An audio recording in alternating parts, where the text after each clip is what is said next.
बिस्मिल्लाहिर्रहमानिर्रहीम। दोस्तों, एक मसला है कि क्या उजड़ी काना, जिसको हम पुश्तों में लरे भी कहते हैं, उसको काना जायज़ है या नाजायज़ है?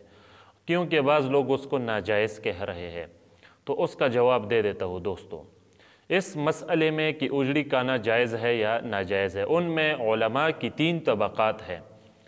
एक तबका उलमा का जो फरमाते हैं कि ये मकरूह तहरीमी है, और दूसरा तबका उलमा का ये है कि वो उनको इस उजड़ी काने को मकरूह तंज़ीही कह रहे हैं, और तीसरा तबका उलमाए वहाबिया का जो बग़ैर किसी कराहत के उसको जायज़ समझ रहे हैं। तो ये 3 तबक़े हैं उसमें।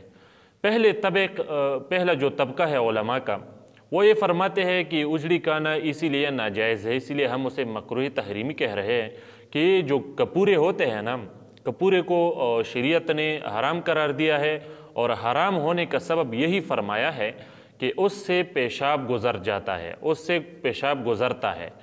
तो अगर पेशाब गुज़रने से ये हराम हो जाता है, तो उजड़ी तो यानी लरे, उजड़ी तो वो चीज़ है जिसमें हर वक्त गंदगी रहती है, तो वो फिर किस तरह से हलाल हो सकती है? तो यहाँ से कियास करके उलमा ने उसको मकरूह तहरीमी कहा है। और हमारी अपनी जो राय है वो ये है कि ये मकरूह तहरीमी नहीं, मकरूह तंज़ीही है।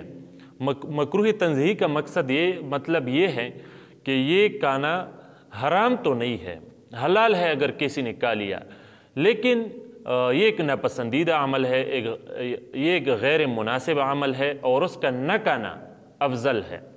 नहीं कहना चाहिए, लेकिन अगर कोई काए तो बिल्कुल हलाल है, और कोई ये नहीं कहेगा कि उसने हराम काया।